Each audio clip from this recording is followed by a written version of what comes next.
ਮੇਰੇ ਵੱਲੋਂ ਸਾਰਿਆਂ ਦਾ ਇਸ ਪ੍ਰੋਗਰਾਮ ਦੇ ਵਿੱਚ ਸਵਾਗਤ ਹੈ।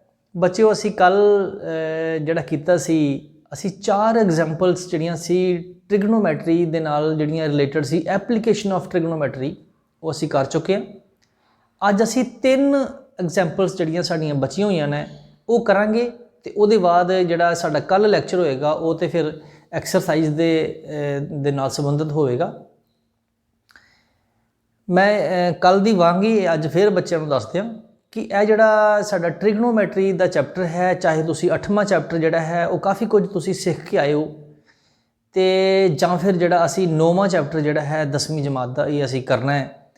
ਇਹ ਬਹੁਤ ਇੰਪੋਰਟੈਂਟ ਲੈਸਨ ਹਨ, ਇਹਨਾਂ ਨੂੰ ਤੁਸੀਂ ਬਿਲਕੁਲ ਧਿਆਨਪੂਰਵਕ ਜਿਹੜਾ ਹੈ ਦੇਖਣਾ ਹੈ, ਧਿਆਨਪੂਰਵਕ ਕਰਨਾ ਹੈ। ਇਹਨੂੰ ਆਪਣੀਆਂ ਕਾਪੀਆਂ ਦੇ ਉੱਤੇ ਨੋਟ ਕਰਨਾ ਹੈ। ਅਗਰ ਕਿਸੇ ਗੱਲ ਦੀ ਸਮਝ ਨਹੀਂ ਲੱਗਦੀ, ਆਪਣੇ ਟੀਚਰ ਦੇ ਨਾਲ ਉਹਦਾ ਸੰਪਰਕ ਕਰਨਾ ਹੈ, ਅਤੇ ਤੁਸੀਂ ਫ਼ੋਨ 'ਤੇ ਵੀ ਗੱਲ ਕਰ ਸਕਦੇ ਹੋ ਟੀਚਰ ਦੇ ਨਾਲ। ਅਤੇ ਹੁਣ ਤਾਂ ਕਲਾਸਿਸ ਜਿਹੜੀ ਆ ਉਹ ਵੀ ਸ਼ੁਰੂ ਹੋ ਚੁੱਕੀਆਂ ਹਨ। ਤੋ ਵਿਦਿਆਰਥੀਓ, ਇਹ ਜਿਹੜੀ ਸਾਡੀਆਂ ਅੱਜ 3 ਐਗਜ਼ਾਮਪਲਸ ਹਨ, ਕਿਉਂਕਿ ਅਸੀਂ 4 ਕੱਲ੍ਹ ਦੀਆਂ ਕਰ ਚੁੱਕੇ ਹਾਂ, ਉਸ ਦੀ ਲਗਾਤਾਰਤਾ ਦੇ ਵਿੱਚ ਹੀ ਅਸੀਂ ਜਿਹੜੀਆਂ ਰਹਿੰਦੀਆਂ 3 ਉਦਾਹਰਨਾਂ ਹਨ, ਐਗਜ਼ਾਮਪਲਸ ਹਨ, ਉਹ ਅਸੀਂ ਅੱਜ ਕਰਾਂਗੇ। ਅਤੇ ਅਸੀਂ ਜ਼ਿਆਦਾ ਦੇਰ ਨਾ ਕਰਦੇ ਹੋਏ ਚਲੋ ਸ਼ੁਰੂ ਕਰੀਏ।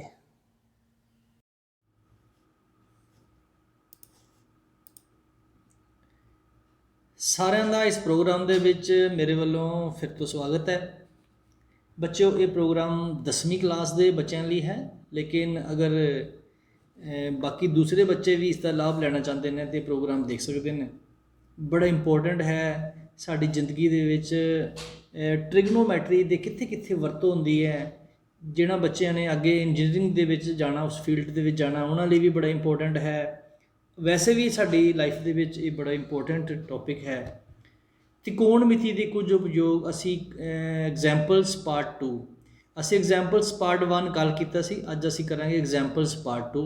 ਇਹਦੇ ਵਿੱਚ ਅਸੀਂ 5ਵੀਂ 6ਵੀਂ ਔਰ 7ਵੀਂ ਜਿਹੜੀ ਐਗਜ਼ਾਮਪਲ ਹੈ ਉਹ ਤੁਹਾਡੀ ਕਿਤਾਬ ਤੋਂ ਕਰਾਂਗੇ। ਤੋ ਆਓ ਅਸੀਂ ਦੇਰ ਨਾ ਕਰਦੇ ਹੋਏ ਸ਼ੁਰੂ ਕਰੀਏ। ਪਹਿਲੀ ਐਗਜ਼ਾਮਪਲ ਜਿਹੜੀ ਹੈ ਮੈਂ ਪੜ੍ਹ ਰਿਹਾ। ਇੱਕ ਸਮਤਲ ਜ਼ਮੀਨ 'ਤੇ ਖੜੀ ਮੀਨਾਰ ਦਾ ਪਰਛਾਵਾਂ ਉਸ ਸਥਿਤੀ ਵਿੱਚ 40 ਮੀਟਰ ਵੱਧ ਲੰਬਾ ਹੋ ਜਾਂਦਾ ਹੈ ਜਦੋਂ ਸੂਰਜ ਦਾ ਸਿਖਰ ਲੰਬ ਜਿਹੜਾ ਹੈ, ਜਿਹਨੂੰ ਅਸੀਂ ਐਲਟੀਟਿਊਡ ਵੀ ਕਹਿੰਦੇ ਹਾਂ, ਉਹ 60 ਡਿਗਰੀ ਤੋਂ ਘੱਟ ਕੇ 30 ਡਿਗਰੀ ਹੋ ਜਾਂਦਾ ਹੈ। ਭਾਵ ਪਰਛਾਵੇਂ ਦੇ ਇੱਕ ਸਿਰੇ ਤੋਂ ਮੀਨਾਰ ਦਾ ਸਿਖਰ ਕੋਣ ਜਿਹੜਾ ਹੈ 60 ਡਿਗਰੀ ਹੈ, ਅਤੇ DB ਪਰਛਾਵੇਂ ਦੀ ਲੰਬਾਈ ਹੈ, ਅਤੇ ਜਿਸ ਦਾ ਉਚਾਨ ਕੋਣ 30 ਡਿਗਰੀ ਹੈ। ਮੀਨਾਰ ਦੀ ਉਚਾਈ ਪਤਾ ਕਰੋ। ਤੁਸੀਂ ਆਪਣੀ ਕਿਤਾਬ ਦੇ ਉੱਤੋਂ ਇਹ ਜਿਹੜਾ ਤਸਵੀਰ ਹੈ, ਜਿਹੜੀ ਇਹਦੇ ਨਾਲ ਰਿਲੇਟਡ ਚਿੱਤਰ ਬਣਿਆ ਹੋਇਆ, ਉਹ ਦੇਖ ਵੀ ਸਕਦੇ ਹੋ। ਵੈਸੇ ਵੀ ਮੈਂ ਇੱਕ ਕਰਕੇ ਤੁਹਾਨੂੰ ਇਹ ਚਿੱਤਰ ਬਣਾ ਦਿੰਦਾ। ਤਾਂ ਆਓ ਅਸੀਂ ਸ਼ੁਰੂ ਕਰੀਏ। ਸਭ ਤੋਂ ਪਹਿਲਾਂ ਅਸੀਂ ਗੱਲ ਕਰ ਰਹੇ ਸੀ ਮੀਨਾਰ ਦੀ, ਕਿ ਮੀਨਾਰ ਜ਼ਮੀਨ ਦੇ ਉੱਤੇ ਸਿੱਧਾ ਖੜ੍ਹਾ ਹੈ, ਸਮਤਲ ਜ਼ਮੀਨ ਦੇ ਉੱਤੇ ਸਿੱਧਾ ਖੜ੍ਹਾ ਹੈ। ਮੈਂ ਪਹਿਲਾਂ ਵੀ ਦੱਸਿਆ, ਸਿੱਧਾ ਖੜ੍ਹਾ ਤੋਂ ਭਾਵ ਕਿ ਬਿਲਕੁਲ 90 ਡਿਗਰੀ ਦੇ ਉੱਤੇ ਖੜ੍ਹਾ ਹੈ। ਬਸ ਇਸ ਗੱਲ ਦਾ ਖਿਆਲ ਰੱਖਣਾ ਤੁਸੀਂ। ਸਿੱਧਾ ਖੜ੍ਹਾ ਤੋਂ ਮਤਲਬ ਹੈ ਕਿ ਕੋਣ ਕਿੰਨਾ ਹੈ, 90 ਡਿਗਰੀ ਦਾ ਹੈ। ਇਹ ਸਿੱਧਾ ਹੈ ਨਾ, ਇਹ ਜ਼ਮੀਨ ਦੇ ਨਾਲ ਕਿੰਨੇ ਡਿਗਰੀ ਦਾ ਕੋਣ ਬਣਾ ਰਿਹਾ, 90 ਡਿਗਰੀ ਦਾ। ਅਤੇ ਇੱਕ ਸੂਰਜ ਜਿਹੜਾ ਹੈ ਚਮਕ ਰਿਹਾ ਅਸਮਾਨ ਦੇ ਵਿੱਚ। ਜਦੋਂ ਸੂਰਜ ਅਸਮਾਨ ਦੇ ਵਿੱਚ ਹੋਵੇਗਾ ਤਾਂ ਮੀਨਾਰ ਦਾ ਅੰਡਰਸਟੂਡ ਹੈ ਕਿ ਪਰਛਾਵਾਂ ਬਣੇਗਾ। ਆਓ ਦੇਖੀਏ ਅੱਗੇ ਕੀ ਆਉਂਦਾ। ਇਹ ਉਹਦਾ ਪਰਛਾਵਾਂ ਹੈ, ਇਸ ਮੀਨਾਰ ਦਾ ਪਰਛਾਵਾਂ ਇਹ ਹੈ। ਇਹ ਇੱਕ ਤਿਕੋਣ ਬਣ ਜਾਏਗੀ, ਔਰ ਇਸ ਤਿਕੋਣ ਨੂੰ ਅਸੀਂ ਸਮਕੋਣ ਤਿਕੋਣ ਵੀ ਕਹਿੰਦੇ ਹਾਂ, ਕਿਉਂਕਿ ਇਹ ਜਿਹੜਾ ਕੋਰਨਰ ਹੈ ਇਹ 90 ਡਿਗਰੀ ਦਾ ਐਂਗਲ ਹੈ। ਇਹ 60 ਡਿਗਰੀ ਦਾ ਕੋਣ ਬਣਦਾ ਹੈ ਇੱਥੇ।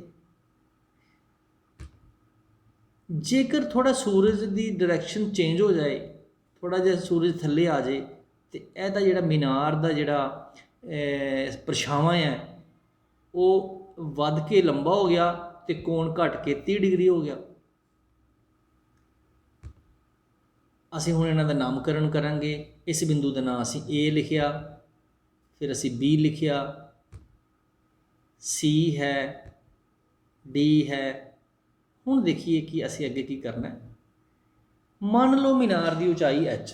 ਅਸੀਂ ਮੀਨਾਰ ਦੀ ਉਚਾਈ ਪਤਾ ਕਰਨੀ ਹੈ ਨਾ, ਇਹ ਵਾਲੀ AB, मीनार भी मीनार कितना उच्चा है वो असी एच मान लिया, बड़ा सौखा है। हुण असी समकोण त्रिकोण ए बी सी लई, पहला असी ए बी सी ध्यान रखना असी छोटी वाली लई ए बी सी।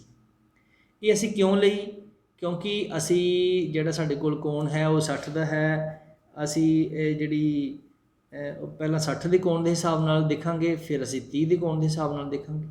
चलो देखते हैं, क्योंकि टैन 60 डिग्री जिहड़ा है ए बी बटा बी सी लंब बटा आधार हुंदा है, तो टैन 60 का मुल कितना हुंदा है? कोई बच्चा गैस कर सकता है? Anybody gas please? यस, कुछ बच्चों ने सही गैस किया है। टैन 60 का मूल जोड़ा है वो है √3 बराबर है एच बटा बी सी, और इस तो बाद साडा जोड़ा एच का मूल है वो √3 बी सी आ गया, क्योंकि बी सी का मूल सानू दिता नहीं है, असी इस करके बी सी ही लिख दिता है। ये साडा 1 पॉइंट आ गया। अगे चलिए, हुण असी समकोण त्रिकोण लई ए बी डी, देखो कित्थे आई बी डी, ए बी और डी, बड़ी वाली त्रिकोण। ये असी टैन 30 लिया, लंब बटा आधार ही चलेगा ए बी बटा बी डी, तो टैन 30 का मुल 1 बटा √3 होंदा है, तो ए बी का मुल एच है, तो जिहड़ा बी डी है वो 2 हिस्सों में वंडे होया, डी सी या सी डी भी कह सकते हैं, तो बी सी। और देखिए अगे जिहड़ा एच सी वो √3 बी सी है, क्योंकि असी नंबर 1 तो पिछले सवाल तो देखिया सी, सॉरी पिछले सवाल मैं कह रहा सी, पिछले हिस्से तो इस उदाहरण के पिछले हिस्से में असीं कीता सी कि एच का मुल जिहड़ा है √3 बी सी आया सी, तो उहदा असीं मुल इत्थे भरिया। बी सी जमा सी डी बराबर है, इनू क्रॉस मल्टीप्लाई किया, साडा ये जवाब आ गया, तो इनू मल्टीप्लाई जो दोनों किया तो साडे कोल की आ गया, बी सी जमा सी डी का मुल 40 है, तो बराबर है 3 बी सी, तो 3 B C minus B C बराबर 40 आ गया। तो उस तो बाद साडे कोल अगे की आ गया, इहदा 2 बी सी बराबर 40 आ गया। 2 बी सी बराबर 40 तो बाद बी सी बराबर है, क्योंकि 2 दूजे पासे आना साडा है ना, जिहड़ा असी 2 सी वो दूजे पासे आया, तो साडे कोल की आ गया 20 मीटर।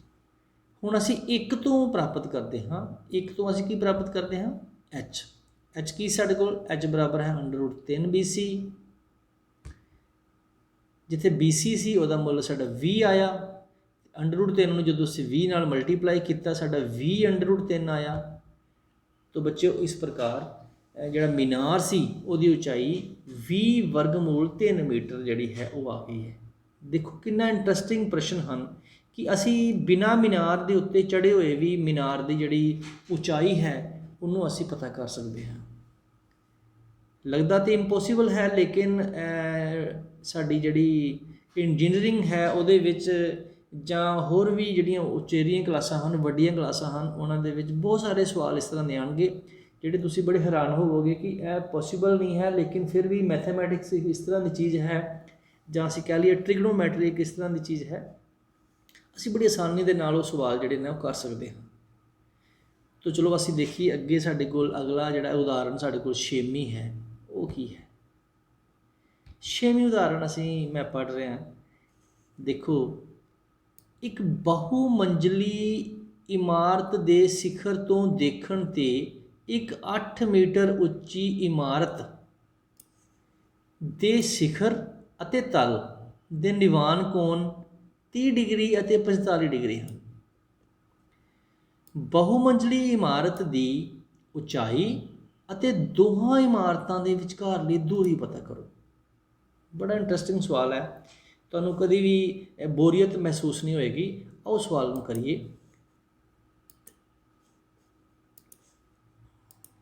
हाँ जी, सब तो पहला असीं सवाल पढ़ते जावांगे, नाल नाल चित्र बनाते जावांगे। एक इमारत है बहुमंजिली इमारत, जिवें तुसीं देख रहे हो स्क्रीन ते, यह उहदी उचाई है एक छोटी इमारत है ਉਹਦੇ ਲਾਗੇ ਔਰ ਇਹ ਉਹਦੀ ਉਚਾਈ ਹੈ। ਲਾਲ ਰੰਗ ਦੀ ਰੇਖਾ ਦੇ ਨਾਲ ਅਸੀਂ ਰੇਖਾ ਖੰਡ ਦੇ ਨਾਲ ਅਸੀਂ ਉਹਨੂੰ ਡਿਨੋਟ ਕੀਤਾ ਹੈ। ਇਹ 8 ਮੀਟਰ ਹੈ ਔਰ ਇਹ ਜਿਹੜੀ ਇਹ ਦੂਰੀ ਹੈ ਦੋਨਾਂ ਦੇ ਵਿਚਕਾਰ ਲਈ, ਇਹ ਉਹ ਰੇਖਾ ਹੈ ਜਿਹੜੀ ਇਸ ਰੇਖਾ ਦੇ ਸਮਾਨਾਂਤਰ ਜਾ ਰਹੀ ਹੈ। ਇਹ ਦੋਨੋਂ ਰੇਖਾਵਾਂ ਆਪਸ ਵਿੱਚ ਕੀ ਹਨ? ਸਮਾਨਾਂਤਰ ਹਨ। ਇਹ ਕਾਲਪਨਿਕ ਰੇਖਾ ਹੈ। ਇਸ ਬਿੰਦੂ ਤੋਂ ਇਹ ਜਿਹੜਾ ਜਿਹਨੂੰ ਮਿਲਾ ਰਹੇ ਹਾਂ, ਇਹ ਛੋਟੀ ਜਿਹੜੀ ਸਾਡੀ ਇਮਾਰਤ ਹੈ ਬਹੁਮੰਜ਼ਲੀ ਛੋਟੀ ਇਮਾਰਤ ਜਿਹੜੀ ਹੈ ਉਹਦੇ ਪੈਰ ਹਨ। ਇਹ ਵੱਡੀ ਇਮਾਰਤ ਦਾ ਸਿਖਰ ਹੈ। ਔਰ ਬੱਚਿਓ ਇਹ ਜਿਹੜਾ ਕੋਣ ਹੈ ਇਹ 45 ਡਿਗਰੀ ਦਾ ਕੋਣ ਹੈ। ਇਹ ਵਾਲਾ ਕੋਣ 45 ਡਿਗਰੀ ਦਾ। ਅਗਰ ਇਹ 45 ਦਾ ਕੋਣ ਹੈ ਤੇ ਸ਼ਾਇਦ ਬੱਚਿਆਂ ਨੂੰ ਸਮਝ ਹੋਏਗਾ ਕਿ ਇਹ ਵੀ ਕੋਣ 45 ਡਿਗਰੀ ਦਾ ਹੀ ਹੋਏਗਾ, ਕਿਉਂਕਿ ਜਦੋਂ ਦੋ ਰੇਖਾਵਾਂ ਅਸੀਂ ਪਹਿਲਾਂ ਵੀ ਕਰ ਚੁੱਕੇ ਹਾਂ ਕਿ ਜਦੋਂ ਅਸੀਂ ਦੋ ਰੇਖਾਵਾਂ ਸਾਡੀਆਂ ਸਮਾਨਾਂਤਰ ਹੋਣ ਅਤੇ ਉਹਨਾਂ ਨੂੰ ਇੱਕ ਤੀਸਰੀ ਰੇਖਾ ਕੱਟੇ ਅਤੇ ਇਕਾਂਤਰ ਕੋਣਾਂ ਦਾ ਜਿਹੜਾ ਜੋੜਾ ਹੈ ਉਹ ਇਕਾਂਤਰ ਕੋਣ ਇਹ ਵਾਲੇ ਹੋਰ ਇਹ ਵਾਲੇ ਇਕਾਂਤਰ ਕੋਣਾਂ ਦਾ ਜਿਹੜਾ ਜੋੜਾ ਹੈ ਉਹ ਬਰਾਬਰ ਹੁੰਦਾ। ਅਤੇ ਇਹ ਦੋ ਰੇਖਾਵਾਂ ਜਿਵੇਂ ਤੁਸੀਂ ਦੇਖ ਹੀ ਰਹੇ ਹੋ ਕਿ ਇਹ ਦੋਨੋਂ ਰੇਖਾਵਾਂ ਜਿਹੜੀਆਂ ਹਨ ਇਹ ਸਮਾਨਾਂਤਰ ਹਨ। ਹਾਂਜੀ, ਅਤੇ ਮੈਂ ਇੱਥੇ ਵੀ ਤੁਹਾਨੂੰ ਕਰਕੇ ਦਿਖਾ ਦਿੰਦਾ ਕਿ ਜਿਵੇਂ ਸਾਡੇ ਕੋਲ ਦੋ ਰੇਖਾਵਾਂ ਹਨ ਸਮਾਨਾਂਤਰ, ਇੱਕ ਇਹ ਸਾਡੇ ਕੋਲ ਰੇਖਾ ਹੈ, ਇੱਕ ਸਾਡੇ ਕੋਲ ਇਹ ਰੇਖਾ ਹੈ। ਸੌਰੀ ਇੱਕ ਸੈਕਿੰਡ, ਹਾਂਜੀ ਇਹ ਆ ਗਿਆ। ਇਹਨਾਂ ਨੂੰ ਇੱਕ ਰੇਖਾ ਜਿਹੜੀ ਹੈ ਇਹ ਕੱਟ ਰਹੀ ਹੈ ਅਤੇ ਜਿੰਨਾ ਕੋਣ ਸਾਡਾ ਇਹ ਹੋਏਗਾ ਨਾ, ਜਿੰਨਾ ਕੋਣ ਇਹ ਹੋਏਗਾ ਉਨਾ ਹੀ ਕੋਣ ਇਹ ਹੋਏਗਾ। ਸਾਫ਼ ਹੀ ਨਜ਼ਰ ਆ ਰਿਹਾ ਹੈ। ਠੀਕ ਹੈ ਜੀ। ਤੋ ਬੱਚਿਓ ਹੁਣ ਅਸੀਂ ਅੱਗੇ ਦੇਖਦੇ ਹਾਂ ਇਹਦੇ ਵਿੱਚ ਅੱਗੇ ਸਾਡੇ ਕੋਲ ਕੀ ਹੈ। ਹੁਣ ਜਿਵੇਂ ਇਹ ਜਿਹੜਾ ਬਿੰਦੂ ਹੈ ਸਾਡਾ ਇਸ ਬਿਲਡਿੰਗ ਦਾ ਟੌਪ ਵਾਲਾ ਬਿੰਦੂ ਹੈ ਔਰ ਇਹ ਬਿੰਦੂ ਇਹਦੇ ਟੌਪ ਵਾਲਾ ਹੈ। ਇਹ ਜਿਹੜਾ ਕੋਣ ਹੈ 30 ਡਿਗਰੀ ਦਾ ਹੈ ਔਰ ਅਗਰ ਬੱਚੇ ਦੱਸ ਸਕਦੇ ਨੇ ਮੈਨੂੰ ਕਿ ਇਹ ਕੋਣ ਕਿੰਨੇ ਦਾ ਹੋਏਗਾ, ਕਿਉਂਕਿ ਇਹ 30 ਦਾ ਅਤੇ ਇਹ ਵੀ ਪਿਛਲੀ ਪ੍ਰੋਪਰਟੀ ਸਾਡੇ ਕੋਲ ਇਕਾਂਤਰ ਕੋਣਾਂ ਵਾਲੀ ਲੱਗੇਗੀ। ਇਹ ਵੀ ਕੋਣ ਜਿਹੜਾ ਹੈ ਉਹ 30 ਡਿਗਰੀ ਦਾ ਹੀ ਹੋਵੇਗਾ। ਤਾਂ ਆਓ ਦੇਖੀਏ ਸਾਡੇ ਕੋਲ ਅੱਗੇ ਕੀ ਆਉਂਦਾ ਹੈ। ਅਸੀਂ ਇਹਨਾਂ ਦਾ ਨਾਮਕਰਨ ਕਰਾਂਗੇ। A ਹੈ, B ਹੈ, ਹੁਣ ਸਾਡੇ ਕੋਲ C ਆ ਗਿਆ, D ਹੈ, ਸਾਡੇ ਕੋਲ ਇਹਦਾ ਨਾਮ P ਹੈ। ਅਤੇ ਬੱਚਿਓ ਸਮਕੋਣ ਤਿਕੋਣ PBD ਵਿੱਚ PB ਔਰ D ਇਹ ਜਿਹੜੀ ਛੋਟੀ ਤਿਕੋਣ ਹੈ, ਅਗਰ ਤੁਹਾਨੂੰ ਲੱਗ ਰਿਹਾ ਕਿ ਨਹੀਂ ਸਮਝ ਆ ਰਹੀ, ਮੈਂ ਇਹਨੂੰ ਡਿਨੋਟ ਕਰ ਦਿੰਦਾ। ਇਹ ਦੇਖੋ ਇਹਦੇ ਨਾਲ, ਇਹ ਦੇਖੋ ਅਤੇ ਇਹ ਦੇਖੋ, ਇਹ ਜਿਹੜੀ ਤਿਕੋਣ ਹੈ ਹਰੇ ਰੰਗ ਦੀ, ਮੈਂ ਇਹਦੇ ਨਾਲ ਤੁਹਾਨੂੰ ਦੱਸ ਦਿੰਦਾ। tan 30 ਡਿਗਰੀ ਬਰਾਬਰ PD ਬਟਾ BD। tan 30 ਕਿਉਂਕਿ ਇਹ 30 ਡਿਗਰੀ ਹੈ, ਅਸੀਂ ਐਂਗਲ ਕਿੰਨਾ ਲਵਾਂਗੇ 30 ਡਿਗਰੀ ਦਾ। PD ਜਿਹੜਾ ਲੰਬ ਹੈ ਸਾਡਾ ਲੰਬ ਬਟਾ ਆਧਾਰ ਆ ਜਾਏਗਾ ਅਤੇ tan 30 ਦਾ ਮੁੱਲ ਤੁਸੀਂ ਜਾਣਦੇ ਹੀ ਹੋ 1/√3, ਉਹਦੇ ਸਾਹਮਣੇ ਉਹੀ ਰਿਹਾ। ਸਾਡੇ ਕੋਲ BD ਦਾ ਜਿਹੜਾ ਮੁੱਲ ਹੈ √3 PD ਆ ਗਿਆ। ਚਲੀਏ ਅੱਗੇ, ਇਹ ਅਸੀਂ ਇੱਕ ਨੰਬਰ ਲਿਖ ਲਿਆ ਇਹਨੂੰ √3 PD। ਹੁਣ ਸਮਕੋਣ ਤਿਕੋਣ ਅਸੀਂ APC ਲੈ ਲਈ। ਦੇਖੋ APC ਕਿੱਥੇ ਹੈ, ਮੈਂ ਪਿਛਲੀ ਤਿਕੋਣ ਜਿਹੜੀ ਹੈ ਉਹ ਮਿਟਾ ਕੇ APC ਤੁਹਾਨੂੰ ਦਿਖਾ ਦਿੰਦਾ ਕਿ ਸਾਡੀ APC ਕਿੱਥੇ ਹੈ। ਇਹ P, ਇਹ ਸਾਡੀ ਜਿਹੜੀ APC ਤਿਕੋਣ ਹੈ ਇਹ ਬਣ ਗਈ ਹਰੇ ਰੰਗ ਦੀ। ਇਹਦੇ ਵਿੱਚ ਸਾਡੇ ਕੋਲ ਕੀ ਹੈ, tan 45 ਡਿਗਰੀ ਕਿਉਂਕਿ 45 ਦਾ ਕੋਣ ਹੈ, PC ਬਟਾ AC ਲੰਬ ਬਟਾ ਆਧਾਰ। ਅਤੇ ਮੈਂ ਦੱਸਿਆ ਸੀ ਕਿ ਉਹ ਇੱਕ ਹੁੰਦਾ ਅਤੇ ਉਹ ਇੱਕ ਹੁੰਦਾ, ਅਤੇ ਵੈਸੇ ਵੀ ਮੈਂ ਦੱਸਿਆ ਸੀ ਜਿੰਨਾ ਇਹ ਹੋਏਗਾ ਉਨਾ ਹੀ ਇਹ ਹੋਣਾ। ਚਲੋ ਅਸੀਂ ਅੱਗੇ ਦੇਖੀਏ ਕੀ ਆਉਂਦਾ। ਇਹਦਾ ਮਤਲਬ PC ਅਤੇ AC ਦੋਨੇ ਬਰਾਬਰ ਆ ਗਏ, ਪਰ ਜਿਹੜਾ PC ਹੈ ਉਹ PD ਅਤੇ DC ਦੇ ਵੀ ਬਰਾਬਰ ਹੈ। ਇਹਦਾ ਮਤਲਬ ਇਹ ਹੋ ਗਿਆ ਕਿ AC ਜਿਹੜਾ ਹੈ ਉਹ PD ਔਰ DC ਦੇ ਬਰਾਬਰ ਹੈ। ਤੁਸੀਂ ਧਿਆਨ ਨਾਲ ਦੇਖੋ ਜਰਾ, AC ਜਿਹੜਾ ਹੈ PD और DC ਦੇ ਬਰਾਬਰ ਹੈ। PD ਇੱਥੋਂ ਲੈ ਕੇ ਇੱਥੇ ਤੱਕ PD और DC ਇਹਨਾਂ ਦੋਨਾਂ ਦਾ ਜਿਹੜਾ ਜੋੜ ਹੈ ਉਹ ਕਿਹਦੇ ਬਰਾਬਰ ਹੈ? AC ਦੇ ਬਰਾਬਰ ਆ ਗਿਆ ਸਾਡਾ। तो ਇਹਦਾ मतलब कि BD ਜਿਹੜਾ ਹੈ PD ਜਮਾ 8 ਦੇ ਬਰਾਬਰ ਹੈ। ਕਿੱਥੇ BD ਸਾਡਾ? ਇਹ ਦੇਖੋ BD ਜਿਹੜਾ ਹੈ ਉਹ ਕੀ ਹੈ, ਕਿਉਂਕਿ ਇਹ ਸਾਡੀ 8 ਮੀਟਰ ਹੈ ਤੇ √3 PD ਬਰਾਬਰ ਹੈ PD ਜਮਾ 8। तो ਬੱਚੋ ਜਦੋਂ ਅਸੀਂ ਇਹਨੂੰ ਹੱਲ ਕਰਾਂਗੇ ਤੇ ਸਾਡੇ ਕੋਲ ਜਿਹੜਾ PD ਦਾ ਮੁੱਲ ਹੈ ਉਹ ਸਾਡੇ ਕੋਲ ਇਸ ਤਰ੍ਹਾਂ ਆ ਜਾਂਦਾ ਹੈ ਕਿ √3 - 1 PD ਬਰਾਬਰ ਹੈ 8 ਤੇ √3 - 1 ਜਾਏਗਾ ਦੂਜੇ ਪਾਸੇ 8 ਬਟਾ √3 - 1। ਉਹਨੂੰ ਅਸੀਂ ਰੈਸ਼ਨਲਾਈਜ਼ ਕਰਾਂਗੇ। ਅਸੀਂ ਰੈਸ਼ਨਲਾਈਜੇਸ਼ਨ 'ਚ ਕੀ ਕਰਦੇ ਹਾਂ ਕਿ ਜੋ ਸਾਡਾ ਥੱਲੇ ਹੁੰਦਾ ਹੈ, ਮੈਂ ਦਿਖਾ ਦੇਣਾ, ਦੁਬਾਰਾ ਦਿਖਾ ਦੇਣਾ ਇੱਕ ਵਾਰੀ, ਜੋ ਸਾਡਾ ਇੱਥੇ ਹੁੰਦਾ ਹੈ ਉਹੀ ਅਸੀਂ ਇੱਥੇ ਲਿਖਣਾ ਹੁੰਦਾ ਹੈ, ਉਹ ਅਸੀਂ ਇੱਥੇ ਲਿਖਣਾ ਹੁੰਦਾ ਹੈ ਤੇ ਉਹੀ ਅਸੀਂ ਥੱਲੇ ਲਿਖਣਾ ਹੁੰਦਾ ਹੈ, ਲੇਕਿਨ ਇਹਦਾ ਨਿਸ਼ਾਨ ਚੇਂਜ ਕਰਕੇ। ਤੁਹਾਨੂੰ ਸਮਝ ਆ ਗਈ ਹੋਏਗੀ। ਉੱਪਰ ਸਾਡੇ ਕੋਲ ਆ ਗਿਆ 8 ਵਰਗਮੂਲ 3 ਜਮਾ 1 ਤੇ ਥੱਲੇ ਜਦੋਂ ਅਸੀਂ ਫਾਰਮੂਲਾ ਲਗਾਵਾਂਗੇ a - b a ਜਮਾ b ਬਰਾਬਰ ਹੈ a² - b² ਵਾਲਾ, ਤੇ ਉਹ ਆ ਜਾਏਗਾ 3 - 1। ਜਦੋਂ 3 - 1 ਆਏਗਾ ਤੇ ਉਹਦੇ ਵਿੱਚ ਕੀ ਹੋਏਗਾ ਸਾਡਾ? ਫਿਰ 2 ਆ ਜਾਏਗਾ, 2 ਆ ਜਾਏਗਾ ਤੇ ਜਦੋਂ 2 ਨੂੰ ਅਸੀਂ 8 ਨਾਲ ਕੱਟਾਂਗੇ ਸਾਡਾ 4 ਆ ਜਾਏਗਾ ਤੇ 4 ਬ੍ਰੈਕਟ ਦੇ ਵਿੱਚ √3 ਜਮਾ 1। ਇਸ ਲਈ ਜਿਹੜੀ ਬਹੁਮੰਜ਼ਲੀ ਇਮਾਰਤ ਦੀ ਉਚਾਈ ਹੈ ਜਿਹੜੀ ਉਹ ਹੈ PD ਜਮਾ DC ਤੇ PD ਦਾ ਮੁੱਲ ਜਿਹੜਾ ਹੈ ਉਹ ਤੁਸੀਂ ਜਾਣਦੇ ਹੀ ਹੋ। ਸਾਡਾ ਜਿਹੜਾ ਹੈ ਹੁਣੇ ਅਸੀਂ ਕੱਢਿਆ 4 ਵਰਗਮੂਲ 3 ਜਮਾ 1 ਤੇ ਬ੍ਰੈਕਟ ਦੇ ਵਿੱਚ ਅਸੀਂ ਲਿਖਣਾ ਇਹਨੂੰ ਜਮਾ 8। 8 ਵੀ ਉਹਦੇ ਵਿੱਚ ਜੋੜਾਂਗੇ, ਸਾਡਾ ਕੁੱਲ ਮੁੱਲ ਜਿਹੜਾ ਹੈ ਤੁਸੀਂ ਦੇਖ ਹੀ ਰਹੇ ਹੋ 4, ਇਹ ਜਿਹੜਾ ਹੈ ਇਹ 3 ਵਰਗਮੂਲ 3 ਜਮਾ 3 ਸਾਡਾ ਆ ਗਿਆ। ਤੇ ਹੁਣ ਅਸੀਂ ਅੱਗੇ ਚੱਲੀਏ ਅਤੇ ਦੋਹਾਂ ਇਮਾਰਤਾਂ ਦੇ ਵਿਚਕਾਰਲੀ ਜਿਹੜੀ ਦੂਰੀ ਹੈ ਉਹ ਹੈ 4 ਬ੍ਰੈਕਟ ਦੇ ਵਿੱਚ 3 ਜਮਾ ਵਰਗਮੂਲ 3 ਮੀਟਰ। ਹੁਣ ਸਾਡਾ 7ਵਾਂ ਤੇ ਆਖਰੀ ਜਿਹੜਾ ਸਵਾਲ ਹੈ ਉਹ ਤੁਹਾਡੀ ਸਕਰੀਨ ਦੇ ਉੱਤੇ ਮੈਂ ਰਕਮ ਪੜ੍ਹ ਰਿਹਾ।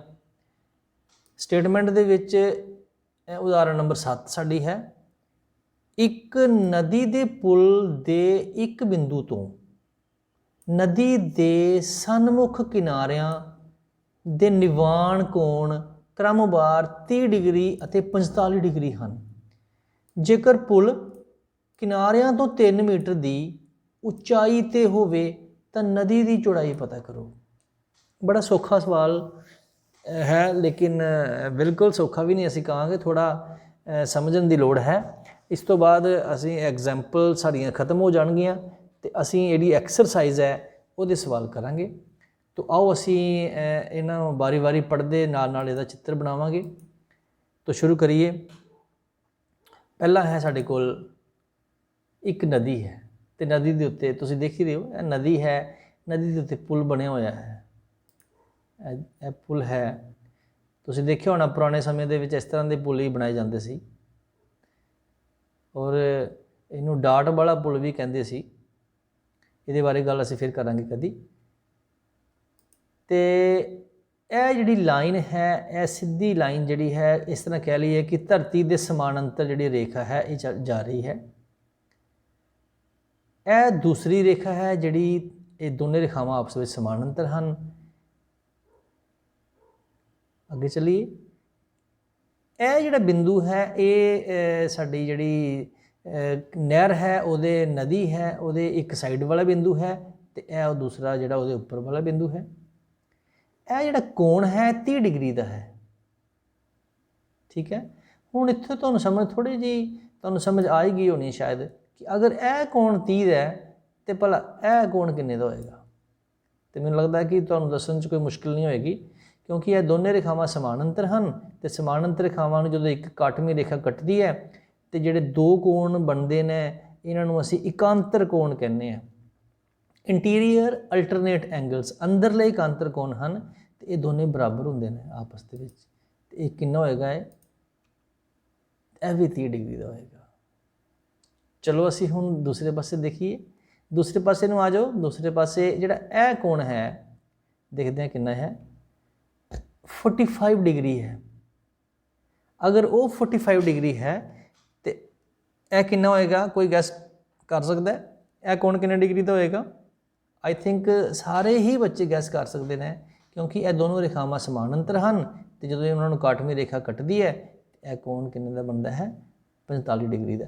अगर तुहानूं थोड़ा जिहा कन्फ्यूजन है, मैं कर दिना, तुहानूं थोड़ा जिहा ज़्यादा समझ आ जाएगा। देखो, यह दो रेखावां, एक ये रेखा है, एक ये रेखा है, इन्हों एक तीसरी रेखा कट रही है। तो जिन्ना कोण साडा यह होएगा तो उन्ना ही कोण साडा ये होएगा। पहला भी असीं कीता है, वैरी सिंपल। तो चलो असीं फिर सवाल दे विच एंटर करिए। यह भी 45 डिग्री का होएगा। चलो बच्चों अगे देखिए, यह जिहड़ी ऊंचाई है, यहदी ऊंचाई है, यह दिता होया कि कितनी ऊंचाई है यदि, वो 3 मीटर है। ऊंचाई जिहड़ी है इस पुल तो लैके जिहड़ा पानी का लैवल है, उसकी ऊंचाई 3 मीटर है। असीं इन्हां दे नां A, B, D, P इन्हां दे नां असीं लै लए। उस तो बाद हुण मैं सारी जिहड़ी साडी पुल वाली तस्वीर सी मैं रिमूव कर लई। हुण मैनूं साफ साफ नज़र आउण लग पिया कि जिहड़ा चित्र साडे कोल बणिया है, इस चित्र दे विच मैं हुण देखांगा। यह सारा जिहड़ा चित्र है, इस चित्र दे विच मैं इनू सॉल्व करने की कोशिश करांगा। बड़ा ईजी सवाल है, तो तुसीं देखोगे तुहानूं लगेगा कि बड़ा सौखा सवाल है। तो असीं हुण इस चित्र दे विच आ जाइए। चित्र दे विच सब तो पहला असीं त्रिकोण लै लई है APD। APD असीं साडे कोल त्रिकोण है, कोण 30 डिग्री का है। यह साडा जिहड़ा है लंब जिहड़ा है 3 मीटर है। AD जिहड़ा है असीं कढना है, असीं लवांगे tan 30 डिग्री।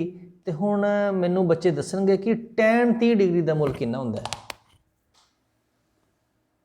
कि कोई मैनूं बच्चा दस सकदा है कि tan 30 डिग्री का मुल कितना हुंदा है? बिल्कुल सही, इहदा मुल जिहड़ा है 1/√3 हुंदा है।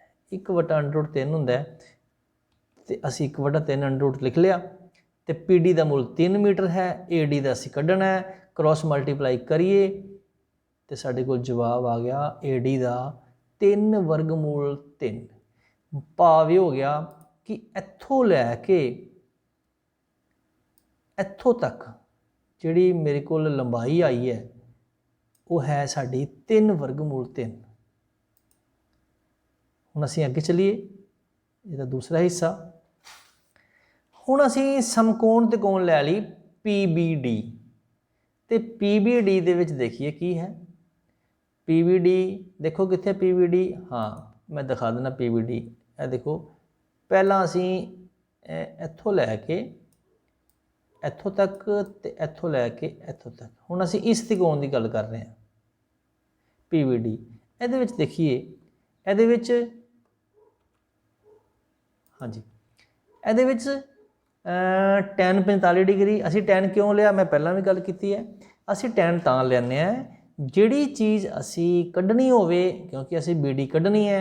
जिहड़ी चीज़ सानूं दित्ती होवे PD, ये सानूं दित्ती हुई है, दोनों की रेशो वाला ही लैना। असीं tan भी लै सकते हैं, असीं कोटेंजेंट भी लै सकते हैं, लेकिन tan का जिहड़ा मुल है वो असीं याद किया होया, पक्का असीं किया होया, रटो रट सानूं याद है। इसलिए असीं tan 45 का ही जिहड़ा है इत्थे जिक्र करांगे।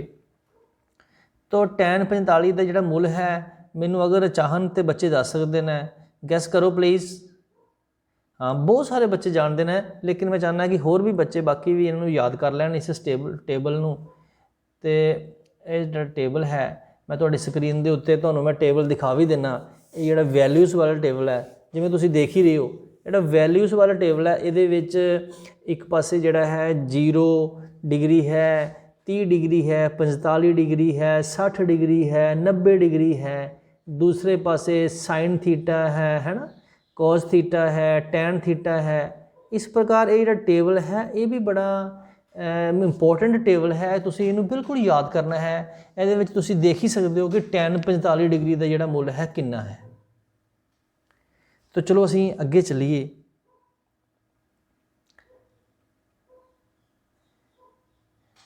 एक है तो 3 बटा BD है, ਉਹਦੇ बाद BD ਜਿਹੜਾ ਹੈ ਉਹ 3 ਮੀਟਰ ਹੈ।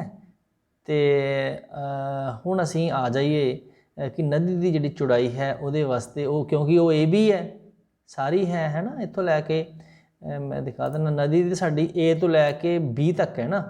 ਅਸੀਂ ਇਹ ਵੀ ਕੱਢ ਲਿਆ, ਅਸੀਂ ਇਹ ਵੀ ਕੱਢ ਲਿਆ, ਤੇ ਹੁਣ ਸਾਡੇ ਕੋਲ ਫਿਰ ਜਿਹੜਾ ਸਾਡਾ AB ਦਾ ਜਿਹੜਾ ਮੁੱਲ ਹੈ ਉਹ ਸਾਡੇ ਕੋਲ ਕੀ ਹੈ, AD ਜਮਾ DB, ਔਰ ਜਿਹੜਾ AD ਹੈ ਉਹ 3 ਵਰਗਮੂਲ 3 ਹੈ, ਤੇ ਜਿਹੜਾ DB ਹੈ ਉਹ 3 ਹੈ। ਤੇ ਦੋਨਾਂ ਨੂੰ ਜੋੜਿਆ ਤੇ ਤੁਸੀਂ ਜਾਣਦੇ ਹੀ ਹੋ 3 ਬ੍ਰੈਕਟ √3 ਜਮਾ 1। ਅਗਰ ਤੁਸੀਂ √3 ਦਾ ਮੁੱਲ ਭਰਨਾ ਚਾਹੋ ਤੇ ਭਰ ਵੀ ਸਕਦੇ ਹੋ, ਅਗਰ ਤੁਸੀਂ ਨਹੀਂ ਭਰਨਾ ਚਾਹੋ ਤੇ ਤੁਸੀਂ ਨਾ ਵੀ ਭਰੋ। तो बच्चों ਜਿਹੜਾ ਅੱਜ ਦਾ ਜਿਹੜਾ ਟੌਪਿਕ ਸੀ ਉਹ ਬਿਲਕੁਲ ਸਮਾਪਤ ਹੋ ਚੁੱਕਾ ਹੈ। ਇਹ ਸਾਰੇ ਐਗਜ਼ਾਮਪਲਸ ਜਿਹੜੇ ਅਸੀਂ ਪਿਛਲੇ ਕੱਲ ਵੀ ਕੀਤੇ ਸੀ, ਜਿਹੜੇ ਅੱਜ ਅਸੀਂ ਕੀਤੇ ਨੇ 7 ਐਗਜ਼ਾਮਪਲਸ ਹਨ। ਇਹ ਤੁਸੀਂ ਬਿਲਕੁਲ ਆਪਣੀ ਕਾਪੀ 'ਤੇ ਚੈੱਕ ਕਰਕੇ ਆਪਣੇ ਟੀਚਰ ਨੂੰ ਦਿਖਾਣੇ ਹਨ। ਇਸ ਤੋਂ ਬਾਅਦ ਅਸੀਂ ਕੱਲ ਹੁਣ ਕਰਾਂਗੇ ਜਿਹੜਾ ਸਾਡਾ ਟ੍ਰਿਗਨੋਮੈਟਰੀ ਦਾ ਜਿਹੜਾ 9.1 ਦਾ ਪਹਿਲਾ ਸਵਾਲ ਹੈ, ਉਹ ਅਸੀਂ ਟ੍ਰਿਗਨੋਮੈਟਰੀ ਦੀ 9.1 ਐਕਸਰਸਾਈਜ਼ ਜਿਹੜੀ ਹੈ ਉਹ ਅਸੀਂ 3 ਦਿਨ ਦੇ ਵਿੱਚ ਕੰਪਲੀਟ ਕਰਾਂਗੇ। ਤੋ ਬੱਚਿਓ ਅੱਜ ਦਾ ਇੰਨਾ ਹੀ। ਧੰਨਵਾਦ, ਤੁਹਾਡਾ ਦਿਨ ਸ਼ੁਭ ਰਹੇ।